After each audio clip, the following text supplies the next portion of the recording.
சரி, இன்னொரு முக்கியமான விஷயம் என்னன்னா, அதிமுக தாவேகா கூட்டணி உருவாகிறதுக்கான வாய்ப்புகள் இருக்கு அப்படின்ற நியூஸும் வந்துட்டு இருக்கு. இன்ஃபேக்ட் ஒரு பேச்சுவார்த்தையும் நடந்தது அப்படின்ற மாதிரிலாம் செய்திகள் வந்துட்டு இருக்கு. ஸோ முதல்ல அதுக்குள்ள போறதுக்கு முன்னாடி நிஜமாவே ஒரு பேச்சுவார்த்தை நடந்ததா? அந்த கூட்டணிக்கான சாத்தியம் இருக்கா? தாவேகா தொடர்பாக வர்றது எல்லாமே பிராண்டிங் ஆட்கள் பணத்தை கொடுத்து வரக்கூடிய ஆதாரமற்ற செய்திகள். உண்மையா பொய்யான்னு நமக்கு தெரியாது. அவுட்ரைட்டாக எதையும் பொய்ன்னு சொல்ல வேண்டிய அவசியமும் நமக்கு இல்லை. இதில் அவங்களுக்கு என்ன லாபம் இருக்கு? அவங்கள பற்றிய நியூஸ் சினிமா நடிகருக்கு கட்சி 10-12 கோடி ரூபா கொடுத்து ஒரு பப்ளிசிட்டி, ஜனநாயகம் படத்துக்கு பப்ளிசிட்டி கிடைக்குது. ஜனநாயகம் படத்துக்கு பப்ளிசிட்டி கிடைக்குது. எத்தனை கோடி செலவழிச்சாலும் இவ்வளோ பப்ளிசிட்டி கிடைக்குமா? சிம்பிளாக கிடைக்குது இல்லை. அதனால அவர் ஜான ஆரோக்கியசாமிக்கு கொடுக்கறது பிஸ்னஸ் இன்வெஸ்ட்மெண்ட். ஜான ஆரோக்கியசாமிக்கு விஜய் கொடுக்கறது பிஸ்னஸ் இன்வெஸ்ட்மெண்ட். ஜனநாயகம் ஹீரோவுக்கு அந்த படத்துக்கு பெரிய பப்ளிசிட்டி கிடைக்குது. கொடுத்த கோடிகளை தாண்டி கோடிக்கணக்கான பணத்துக்கு பப்ளிசிட்டி விஜய் கிடைக்குது. ஸோ இது தொடர்பாக அவங்கள பற்றிய செய்திகள் வந்துட்டு இருக்குன்னே நினைப்பாங்க. அவுட்ரைட்டாக விஜய் அந்த மாதிரி ஜாதி கட்சியோட கூட்டணி இல்லை 214 தனிச்சு போட்டுருன்னு அவங்க சொல்லலை. கமல்ஹாசன் மாதிரி டிவி போட்டியை உடச்சி 39 கேண்டிடேட் போடலை. ஆட்சியை பிடிப்போம், கூட்டணிக்கு வந்து அவங்களுக்கு இடம் கொடுக்கும். அப்போ யார் வராங்க, யார் கூட்டணி, அதை பற்றிய டாக்கு ஓடும். இவர் 90 சீட்டு கேட்குறாரு, 30 சீட்டு கொடுப்பாங்கிறாரு, 8 கேண்டிடேட் கூட இல்லைன்னு ஜெயக்குமார் சொல்லுவார். இந்த மாதிரி அவங்கள பற்றிய டாக்குகள் வந்து அன்கன்ஃபார்ம்டு நாட் ப்ரூவ்டு டாக்குகள் வந்து ஓடிக்கிட்டே இருக்கும். ஸோ அதை அவங்க என்ஜாய் பண்ணுறாங்க. அந்த மாதிரிப்பட்ட டாக்குகளை அவங்க உருவாக்கி விட்றாங்க. நாங்கள் 45 சீட்டு நிற்கிறதுக்காக கட்சி ஆரம்பிச்சிருக்கோன்னு ஆதவர்ஜுனா சொல்லுவார். யார் அவர்கிட்ட 45 ஆஃபர் பண்ணா? சும்மா அடிச்சு விட வேண்டியது தானே. இப்படி தான் அவங்கள பற்றிய செய்திகள் வந்துட்டு இருக்குது. அவங்கள பொறுத்தவரையில் அவங்களோட பிட்டர் கிரிட்டிக்காக இருக்கிறது நான் ஒருத்தன் தான். நீங்கள் பலம் நிரூபிக்கல. பலம் நிரூபிக்காத ஒருத்தர் தன் கையில் வராத ஓட்டை ஒருத்தர் இன்னொருத்தருக்கு டிரான்ஸ்ஃபர் பண்ண முடியாது. அது என்னோட ஆணித்தரமான கருத்து. சிவாஜி கணேசன் 67 காங்கிரஸுக்கு டிரான்ஸ்ஃபர் பண்ணலை. சிவாஜி கணேசன் 89 ஜானகிக்கு டிரான்ஸ்ஃபர் பண்ணலை. அல்லு அர்ஜுன் பவன் கல்யாணோட பெரிய கூட்டத்தை காட்டினவர் ரெட்டிக்கு ஓட்டை டிரான்ஸ்ஃபர் பண்ணலை. இவர் வடிவேலு 11 மிகப்பெரிய கூட்டம் வந்தது. அதனால் ப்ளஸ்ஸும் இல்லை மைனஸும் இல்லை. அதே மாதிரி ராதிகா 89 பெரிய கூட்டம் வரும்போது திமுக ஜெயித்து. பட் ராதிகாவால் ப்ளஸ்ஸும் இல்லை மைனஸும் இல்லை. அந்த கேடட்ஸ் வைப்ரண்டாக இருக்கிறதுக்கு ராதிகா பிரச்சாரம் பயன்பட்டது. ஆனால் அலைன்ஸ் சாத்தியமா? ஏடிஎம்கே டிவிக்கு அலைன்ஸ் சாத்தியமா? அலையன்ஸ் வந்து எடப்பாடி பயந்தா சாத்தியம். ஏன்னா விஜயால பாதிக்கப்பட போறது எடப்பாடிக்கு வாக்கு தான். ஒரு புதிய சக்தி வரும்போது தோத்து கிடக்கக்கூடிய சக்தி தான் பாதிக்கப்படும். அது ஒரு சினிமா ஹீரோ வரும்போது ஈர்ப்பு சக்தியற்ற எடப்பாடி தான் பாதிக்கப்படுவார். ஈர்ப்பு சக்தி உள்ள ஜெயலலிதாவே இன்னொரு சினிமா ஹீரோவான விஜயகாந்த் பாதிக்கப்படும் போது ஈர்ப்பு சக்தியற்ற நான் சாரிஸ்மேட்டிக் லீடரான எடப்பாடி பழனிசாமி பாதிக்கப்படுவார். எடப்பாடி பழனிசாமியோட அரசியல் எம்ஜிஆர் ஜெயலலிதா அரசியலுக்கு, ஜெயலலிதா கலைஞர் அரசியலுக்கு பிறகு ஜாதிய கூறுகள் ஜாஸ்தி ஆயிட்டு. ஏசி ரூமில் டெல்லியில் சென்னையில் இருக்கவங்களுக்கு தெரியல, ஜாதிய தாக்கங்கள் மிக மிக அதிகமாயிட்டு. அப்படி இருக்கும்போது அவர் மீண்டும் அதிகாரத்துக்கு வரணும்னுக்கூடிய வன்னியர்களும் வெள்ளாள கவுண்டர்களும் வேணா விஜயை நோக்கி போகாமல் இருப்பாங்க. மற்ற ஜாதிகளுக்கு எடப்பாடியை ஆதரித்து தான் தீரணும்னு ஒன்றும் வேர்த்து வடியல்ல. அவங்க ரெட்டலைக்கு போடக்கூடிய சமூகங்கள் வந்து சினிமா நடிகர் விஜயை நோக்கி போடலாம். ஆனால் ப்ரொவைடிங் அவர் 214 போடணும். போட்டுக்கிட மாட்டாருன்னு என் கருத்து. அதுக்குள்ள எலிஜிபிலிட்டி அவருக்கு இல்லைன்னு என் கருத்து. அதுக்குள்ள தகுதி இல்லைன்னு அவர் என் கருத்து. கமல்ஹாசனுக்குள்ள கெப்பாசிட்டி அவருக்கு இல்லைன்னு கருத்து. கமல்ஹாசன் 39 போடும்போது 39 போட முடியாதவர், சாக்கு போக்க 1000 சல்ஜாப்புகளை சொன்னவர் 214 போட்டுக்கிடுவாராங்கிறதுல I have my own doubt. போட்டுக்கிட மாட்டாருன்னு தான் நான் கருதுறேன். ஆனால் எடப்பாடி பழனிசாமி சான்ஸ் எடுக்க முடியாது. ஒருவேளை போட்டுட்டாருன்னா இந்த 2 ஜாதி தவிர எடப்பாடியால் நமக்கு லாபம் இல்லைன்னு நினைக்கக்கூடிய ஜாதிகள் வந்து விஜய் பின்னாடி போகிறதுக்கு வாய்ப்புகள் உண்டு. அதாவது எல்லாரும் இல்லை, ஒரு பகுதியாவது போக வாய்ப்பு உண்டு. ஸோ மெயின் டேமேஜ் வந்து தோற்று போகக்கூடிய 2 ஜாதி கட்சியான சினிமா நடிகர் விஜய் தொடங்கக்கூடிய கட்சிக்கு எம்ஜிஆர் ஜெயலலிதா தலைமையில் இருந்த அதிமுக ரெட்டைலை வாக்கள் தான் கேஷுவாலிட்டி ஆகும் விஜயால. ஆனா இப்ப ஏடிஎம்கேவால டிவிகேவை அகாமடேட் பண்ண முடியுமா? ஏன்னா இப்ப பாஜகவுக்கு நிறைய சீட்ஸ் கொடுக்கணும், பிஎம்கேவை உள்ள கொண்டு வர வேண்டியது. அதுதான் மோடி தலைமையிட்ட நாம சொல்லியிருக்கிறோம். அவருக்கு பாதிப்பு வரும்னு அவர் டிவிகே அகாமடேட் பண்ணலாம். டிவிகே வச்சு பிஜேபிக்கு எந்த லாபம் இல்லை. ஜான ஆரோக்கியசாமி என்ற ஜாதிய வன்மம் கொண்டு மத ரீதியான வெறித்தனம் கொண்டவர் கமல்ஹாசன் மாதிரி கேண்டிடேட் போட்டால் ஓட்டுகள் பிரிஞ்சு பாஜக ஜெயித்திருமுன்னே லெட்டர் பேடா கட்சியை வச்சுட்டு இருந்தவர்.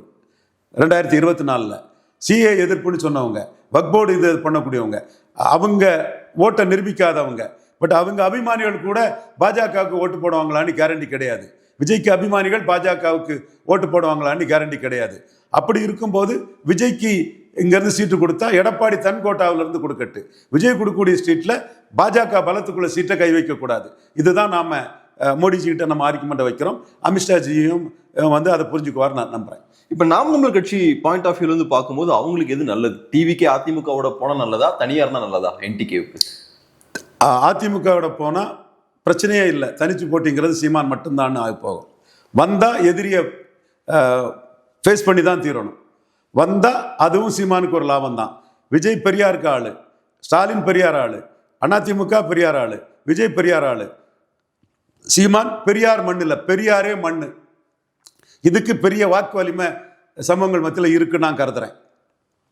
அது கிளிக்கானா சீமான் வந்து 15 to 20% வாக்கு ஈரோடு கிழக்கில் எடுத்த வாக்கு அவர் எடுக்க முடியும். விஜய் பறையர் தேவேந்திர குல வேளாளர்களுக்கு 5% உயர்த்தினங்கள்ல கருத்து கிடையாது. அவருக்கு ஜனநாயகம் படம் ஓடுறதுக்காக அருந்ததியர் பக்கம் இருக்கிறாரு. பஞ்சமநல மீட்புக்கு விஜய்க்கு கருத்து கிடையாது. இப்படி பல விஷயங்களில் வந்து சீமான் ஸ்டாண்ட் அலோனாக இருக்கிறார். இன்னைக்கு வந்து இந்த எனக்கு உடன்பாடா இல்லையாங்கிறது வேற. இன்னைக்கு நடக்கக்கூடிய இந்தியாவில் நடக்கக்கூடிய பாகிஸ்தான், இந்தியா, ஜம்மு காஷ்மீர் விஷயங்களில் சீமானுக்கு கருத்து ஒரு போல்டு லீடராக இருக்காருன்னு சீமானுக்கு எதிரியும் பாராட்டுறான். இப்படி இந்தியாவிலே ஒருத்தன் கருத்து சொல்ல முடியும்னா சீமான் தான் போல்டாக சொல்ல முடியும்னு சொன்னால், அப்போ ஓடுற வெள்ளத்தில் ஓடக்கூடிய பிணம், செடி, பிணம், செத்த மிருகங்கள்லாம் ஓட மாதிரி ஓடக்கூடிய விஜய் போன்றவர்களுக்கும் எதிர்நீச்சல் பண்ணி லீடராக நிற்கக்கூடிய சீமானுக்கு வித்தியாசம் இருக்குங்கிறது தெள்ள தெளிவாக மக்கள் மத்தியில் தெரியும். அந்த லீடர்ஷிப்புக்கு ஓட்டு வரும். அதுதான் கமலஹாசன் கம்பாரிசன் சீமான உயர்த்தினது, விஜய் கம்பாரிசனும் சீமான உயர்த்தும். அவர் கூட்டணிக்குன்னு take it or leave it ஆஃபரை விஜய் எடப்பாடி கொடுத்தா போயிட்டாருன்னா சீமானுக்கு வந்து கூடுதல் பலம். அவர் தனிச்சு வந்தாருன்னா அவருக்கு கெப்பாசிட்டி இல்லை, எலிஜிபிலிட்டி இல்லை. கமலஹாசன் எலிஜிபிலிட்டி விஜய்க்கு இல்லை. 234 போட்டுவிட மாட்டாருங்கிறது என்னோட ஆணித்தரமான கருத்து. 39 போட முடியாமல் சாக்கு போக்கு சொல்லக்கூடியவரா 234 போட்டுவிட போறாரு. கூரை ஏறி கோழி பிடிக்க முடியாதவனா வானம் ஏறி வைகுண்டம் போக போறான். மொசை பிடிக்க முஞ்ச பார்த்தா நமக்கு தெரியாதான்னு தான் நான் கருதுறேன். ஒரு வேளையில் அவர் போட்டுட்டாருன்னா சீமான் வந்து இந்த கம்பேரிட்டிவ்ல for whom Vijay stands for whom Seeman stands ஃபார்ங்கிறதுல தொடர்ந்து 5 முறை தனியாக நிற்கக்கூடிய சீமான், பெர்மனண்டா அரசியல் களத்தில் இருக்கக்கூடிய சீமான் எழுந்தாதான் இந்த சமூகங்கள் எழ முடியுங்கிற அடிப்படையில் ஒரு சோசியல் இன்ஜினியரிங், காஸ்ட் கன்சல்டேஷன்ல சீமான் பெரிய அளவுக்கு உயர்றதுக்கு விஜயும் துணை புரிவார். அதே வேளையில் விஜய்க்கும் பெரியார் இதில் தொட்டிய நாயக்கர், போயர், ஒட்டர், அருந்ததியர், இந்த சபல்டன் காஸ்ட், எம்ஜிஆர், ஜெயலலிதான்னு ரெட்டலைக்காக எடப்பாடி போட்ட காஸ்ட்டுகளும் விஜய்க்கு போகும். ஸோ இந்த இடம் தான் விஜய் எடப்பாடிக்கு சிக்கலான இடம். தான் பாதிக்கக்கூடாதுங்கிறதுக்காக தன்கிட்ட இருக்கக்கூடிய ஓட்டு விஜய்கிட்ட வெளியே போகக்கூடாதுங்கிறதுக்காக எடப்பாடி விஜய்க்கு சீட்டு கொடுக்க வாய்ப்பு இருக்கு.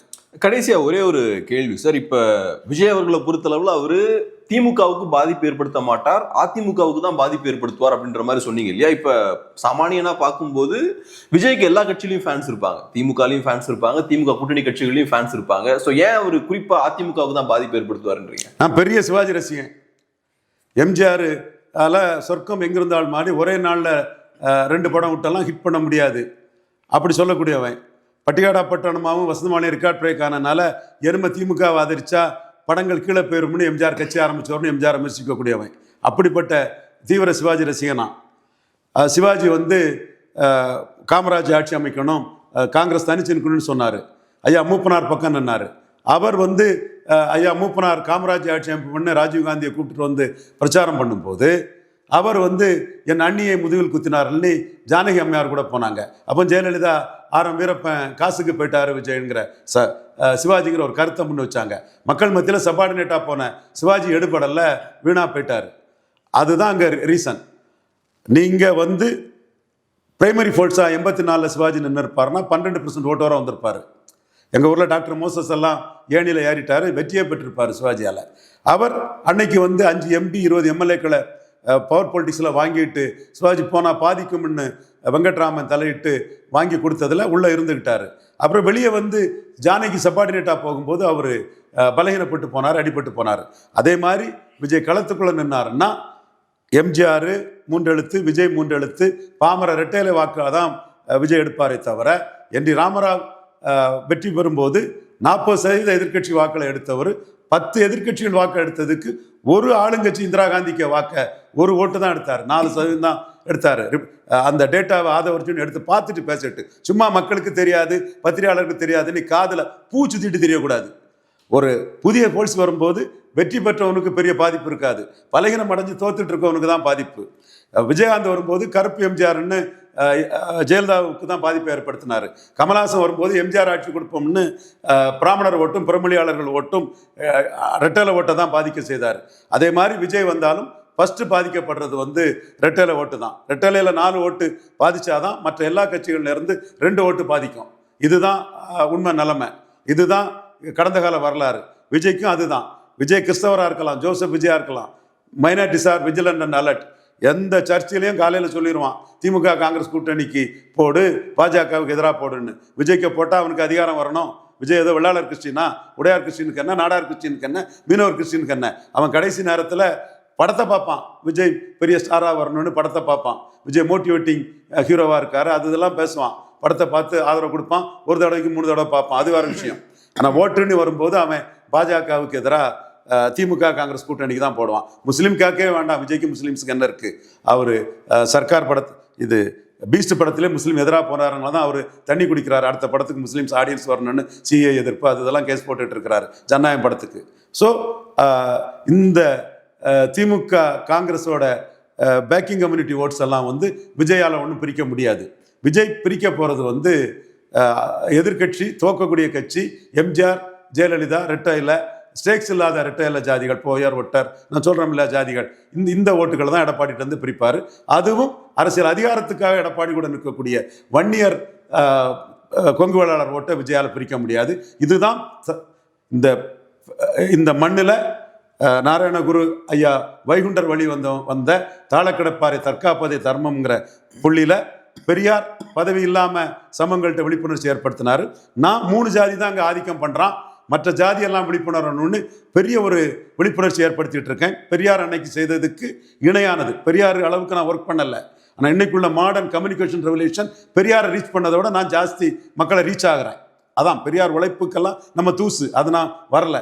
அன்னைக்குள்ள தொழில்நுட்ப புரட்சியில் பெரியார் அன்னைக்கு செய்ததை நான் ரீச் ஆகிட்டு இருக்கேன். 3 ஜாதி ஆதிக்கம்னு இருக்கிறேன். இதை எதிர்த்து களத்துக்குள்ள கூடிய சீமான் 2026 அவர் எல்லாம் அந்த 3 ஜாதிக்குமே வேண்டியவர் தான், தமிழனுங்கிறல பிரபாகரன் இமேஜில். பட் அந்த உண்மையை புரிஞ்சுட்டு களத்துக்குள்ளக்கூடிய சீமான் 2026 மிகப்பெரிய ஜம்ப் அடிப்பார். அதை நீங்கள் பார்க்க தான் போகிறீங்க. ரொம்ப நன்றி சார். பிஸியான டைமில் அருமையான ஒரு பேட்டி, ரொம்ப நன்றி.